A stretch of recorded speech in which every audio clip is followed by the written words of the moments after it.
Mesdames, Messieurs, bonsoir et bienvenue à tous à la une de ce journal.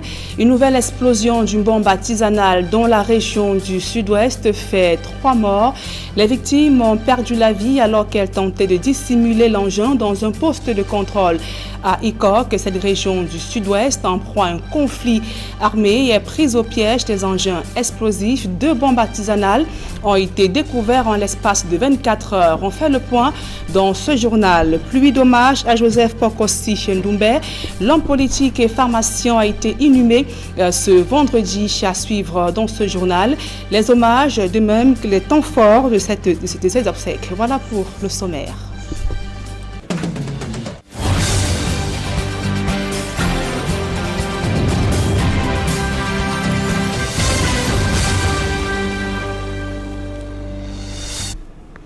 Mesdames, Messieurs, une fois encore, bonsoir et merci d'honorer ce rendez-vous de l'information sur Equinox Télévision. L'insécurité dans la région du sud-ouest a atteint un nouveau pic. En l'espace de 24 heures, 2 bombes artisanales ont été découvertes dans différentes localités et un autre engin a explosé au moment où des individus tentaient de le dissimuler devant un poste de contrôle à Ikok. Les 3 poseurs de bombes sont morts sur le champ. D'autres précisions dans ce reportage de Gladys Sidi. La seconde bombe découverte près d'une station-service non loin du marché central de Kumba a été transportée loin de la foule où soldats du feu et forces de défense l'ont fait exploser. En une journée, c'est la seconde bombe découverte dans la ville de Kumba. La première était dissimulée à l'entrée du marché. Pour le sous-préfet de Kumba Ier, il ne fait aucun doute, ce sont les populations qui étaient ciblées par ces explosifs. Nous invitons chacun à bien vérifier chaque matin quand il arrive au marché. Si quelqu'un vous remet un colis, n'acceptez pas. Ou alors demandez-lui de vous montrer ce qui se trouve à l'intérieur. It shows that these guys they target the population of Kumba. Be very vigilant. À quelques kilomètres de Kumba, à la frontière entre le Cameroun et le Nigeria, dans la localité de Ekok, dans le département de la Magno, 3 hommes sont morts, complètement déchiquetés par la charge explosive qu'ils tentaient de dissimuler dans un poste de contrôle. Des images prises sur les lieux montrent le local en lambeaux. La toiture, qui a été complètement soufflée, témoigne de l'intensité de l'explosion. Face à ce pic d'insécurité enregistré dans la région du sud-ouest et au regard du nouveau mode opératoire adopté par les groupes armés dans cette partie du pays, les autorités ont de nouveau réitéré la nécessité pour les populations de collaborer avec les forces de défense et de sécurité. Et encore des difficultés sur le chantier de construction de la route Mengon-San-Mélima.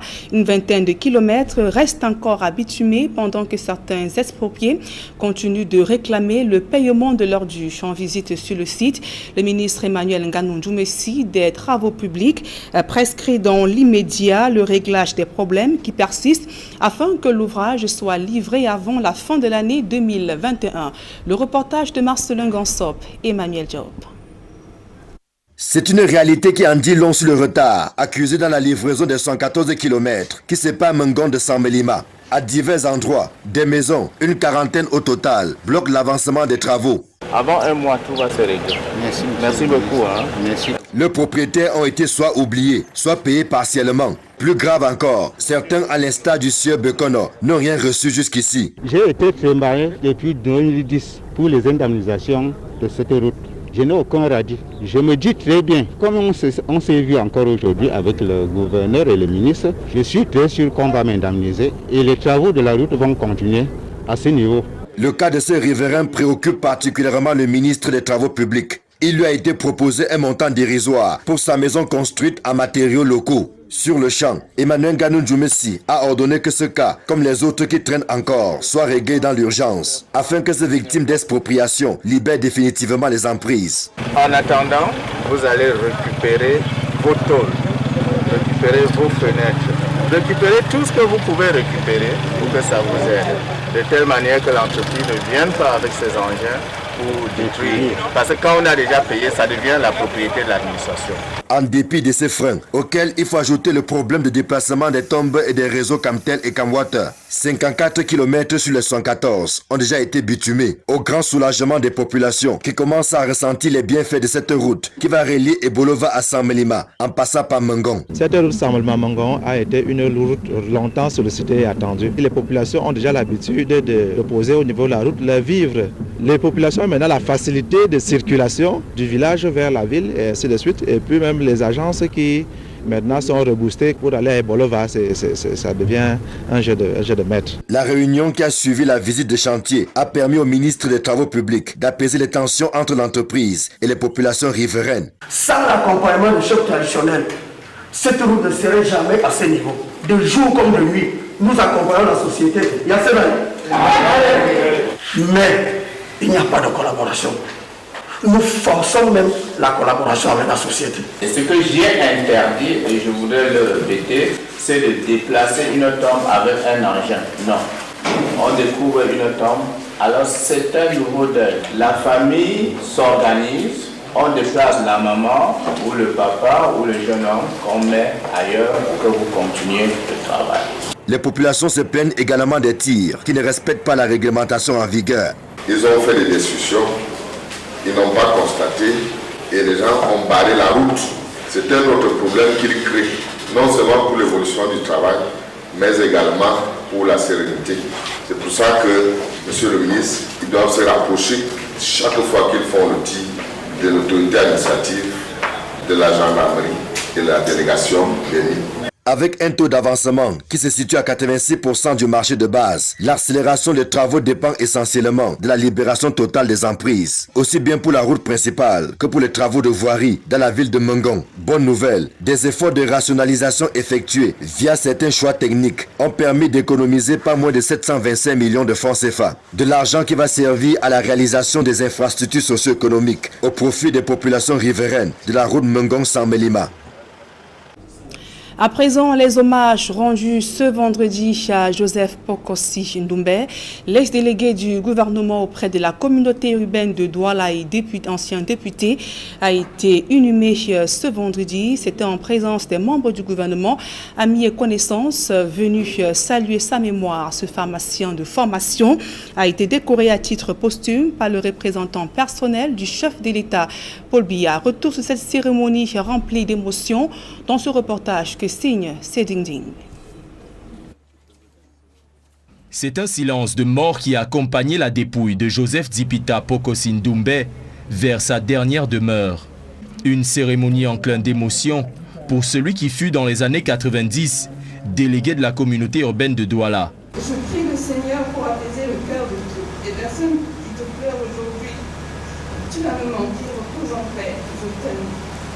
Un adieu auquel un parterre d'invités, d'autorités traditionnelles, de membres de la famille nucléaire et politique ont répondu présents, notamment le ministre directeur du cabinet civil, représentant personnel du chef de l'État, qui a affublé l'illustre disparu de la médaille du mérite camerounais. Monsieur Joseph Dipita Pokosi Ndoumbe, au nom du président de la République, et en vertu des pouvoirs qui nous sont conférés, nous vous élevons à la dignité de grand cordon du mérite camerounais à titre posthume. Joseph Dipita Pokosi Ndoumbe, tour à tour député et délégué de la communauté urbaine de Douala, décédé le 28 avril 2021, entame son ultime voyage pour l'éternité. Et rendons-nous à présent dans la région de l'Ouest Cameroun où un important stock de produits issus de la contrebande saisis par les éléments de la gendarmerie nationale. Ils étaient destinés à être écoulés sur le marché déjà envahi par ces produits contrefaits. Le Claire Sakem reportage.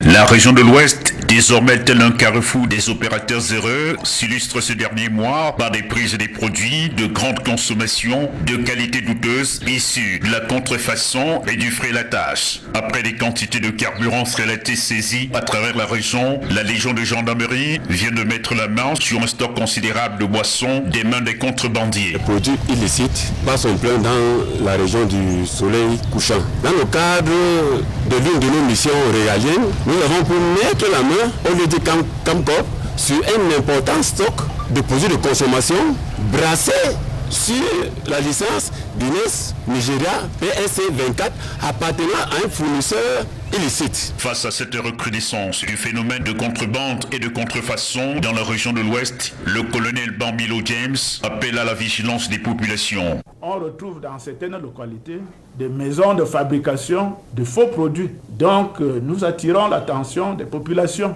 d'être vigilantes. Au total, 63 cartons contenant la bière Guinness tout modèle confondu et 2 cartons de whisky de 12 bouteilles. Une coopération accrue des populations avec les forces vives est donc idéale pour couper la mauvaise herbe à la racine. Tout autre chose à présent, arrivé en fin de séjour au Cameroun, le représentant résident de la Banque africaine de développement a été reçu ce jour en audience par le ministre de l'économie. Les deux hommes ont évoqué la collaboration entre le Cameroun et cette institution dans la réalisation des projets d'envergure au Cameroun. Le reportage de Guizoro. Nous y reviendrons avant la fin de ce journal. La page magazine de ce journal, allons découvrir l'ensemble, les chutes de la Métier. C'était à l'ouest Cameroun. Ceci tout récit qui a été le théâtre d'un des épisodes les plus sombres de l'histoire du Cameroun. Une histoire qui reste jusqu'ici très peu connue du grand public camerounais. Là-bas, des centaines de nationalistes ont été jetés vivants dans ces chutes de plus de 40 mètres de profondeur. Cette pratique de l'armée coloniale fut arrêtée le 10 mai 1957 à la suite d'un événement inédit relaté ici par nos reporters Vivien Tonfac et Raphaël Teko. Le charme irrésistible des chutes de la Métier contraste avec l'histoire tragique qu'elle revêt. Les mains des gens, les mains des nationalistes et les pieds étaient attachés. Donc on les poussait, une main invisible, on va dire, on les poussait dans la chute d'eau. Et vous allez voir la profondeur de la chute, plus de 40 mètres de profondeur. Les mains et les pieds attachés, il n'y a pas de chance de survie. Parmi les nationalistes qui ont laissé leur vie, Fossi Jacob, père de Marie-Louise Meka Fossi. Elle avait à peine 2 ans quand son géniteur, ancien dirigeant de l'Union des populations du Cameroun en pays Bamileke, était enlevé par des soldats français en 1956. On l'avait interpellé parce qu'il était responsable de l'UPC. L'UPC était dissous. Malgré la dissolution, il maintenait ses activités UPCistes. Et le motif de son interpellation est maintien de parti dissous. Elle essaie de dissimuler habilement les stigmates d'une enfance traumatisante et bouleversée par l'absence de chaleur paternelle, en saluant plutôt le rôle capital que le sien a joué pour l'abolition d'une pratique cruelle et inhumaine. Donc on le prend, on arrive ici, il fallait faire comme ils avaient l'habitude de faire. Sauf que mon père s'était renseigné auparavant pour savoir ce qui s'est passé. Il s'est dit qu'il ne va pas mourir. Genre. Voilà comment il arrive sur les lieux, les mains et les pieds attachés, il demande à mourir en premier. Donc voilà comment il lui fait croire qu'il allait dénoncer les noms des autres nationalistes, alors qu'en fait, il n'avait rien à dénoncer.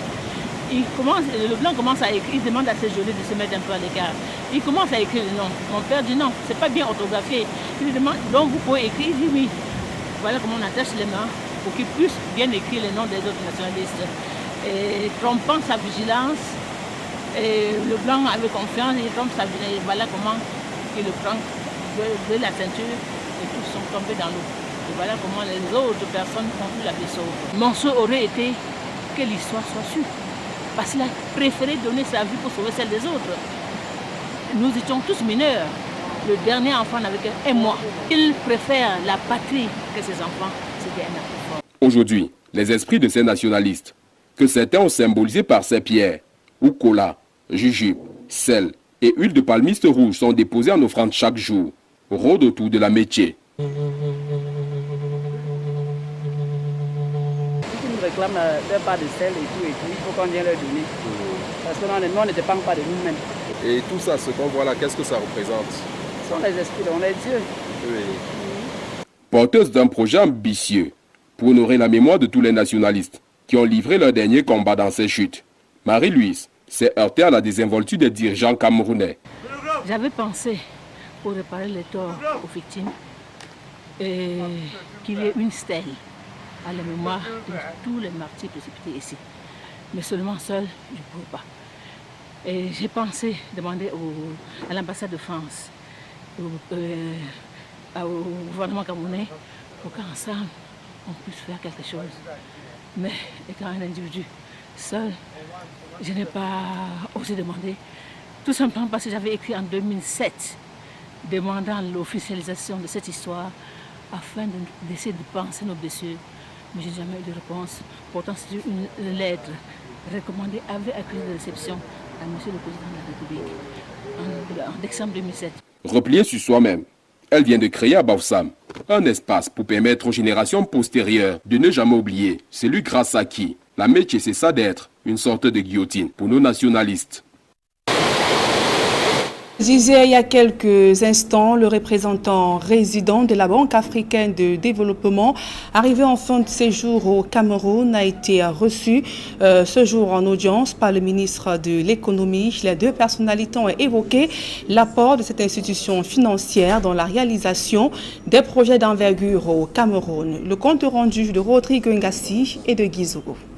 Une médaille pour service rendu. C'est par cet acte que le ministre de l'économie, du plan et de l'aménagement du territoire a dit au revoir aux représentants pays de la Banque africaine de développement au Cameroun, lequel est arrivé en fin de ce jour. Mettant en exergue les qualités du représentant de la Banque africaine de développement, le ministre de l'économie a salué son dynamisme. Le portefeuille des opérations de la Banque africaine de développement, au moment de la prise de fonction de Solomon Koné, se situe à environ 900 milliards de francs CFA. Aujourd'hui, ce portefeuille totalise 31 opérations et représente 1482 milliards de francs CFA. Rentrant dans la quintessence des actions de son hôte, Alamine Ousmane Mey a évoqué des réalisations concrètes. Le projet d'interconnexion, le financement du pont sur le Logon entre Yago, Cameroun et Bongo, toute extension de la ligne ferroviaire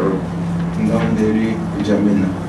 Le représentant pays de la Banque africaine de développement, c'est lui de la reconnaissance du travail qu'il aura effectué et a reprécisé les missions de la Banque africaine de développement. Très grande fierté quand ce travail est récompensé au plus haut niveau du Cameroun. Et le mandat de la Banque, c'est de contribuer au développement des pays membres africains et assurer le bien-être des populations. Et c'est ce travail que nous faisons, c'est ce travail que j'ai fait et ce travail sous mon mandat a continué de progresser.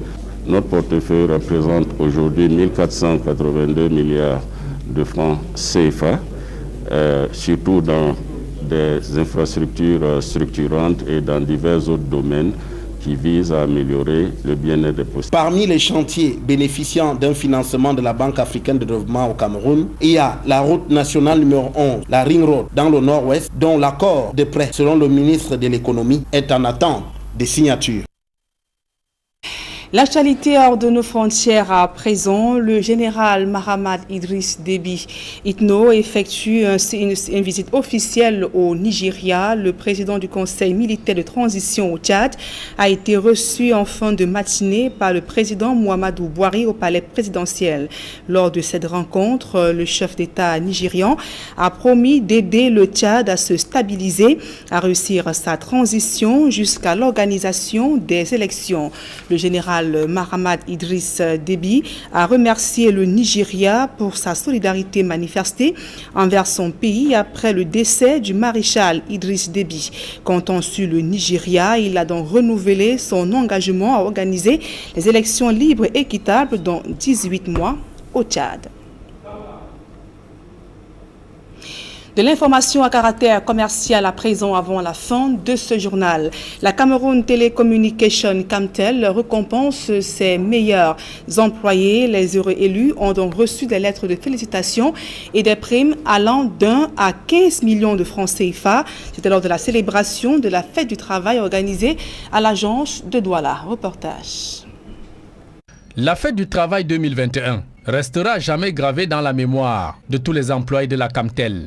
Pour une grande première dans toute l'histoire de la Cameroun Telecommunications, le top management de cette entreprise organise les festivités d'un 1er mai pour tout son personnel à partir de l'agence régionale du littoral à Douala. Comme vous avez pu le constater, le discours a été fait en ligne et l'ensemble de nos collaborateurs sur le territoire national ont pu suivre le discours, n'est-ce pas, du 1er mai. Dans une dynamique de symbiose, d'émulation du personnel a toujours donné le meilleur de lui-même. Les employés qui se sont distingués dans leur travail par leur abnégation et disponibilité reçoivent des mains de la directrice générale de Camtel des félicitations et primes d'encouragement allant d'1 à 15 millions de francs CFA. Nous avons mis en place ce système de reconnaissance professionnelle pour nous assurer que ce qui est demandé à nos collaborateurs est fait et de la meilleure des façons. Donc nous avons récompensé les meilleurs, chacun dans son domaine d'activité, et nous pensons que c'est une façon d'émuler les autres. Les bénéficiaires issus de toutes les catégories professionnelles de l'entreprise n'en croient pas à leurs yeux d'avoir été élus meilleurs employés de leur champ de compétences. This is a surprise to me. The work I was doing in the Southwest as the technical director, I never knew people were seeing what I was doing. But thank God that today my work is recognized. Thank God. I am feeling very happy. Je suis très émue, surtout de reconnaître que mes pairs, dont les autres assistants de direction de la Cameroun Télécommunications, ont porté leur dévolu sur moi. Et ça me reconforte parce que le travail est vraiment acharné.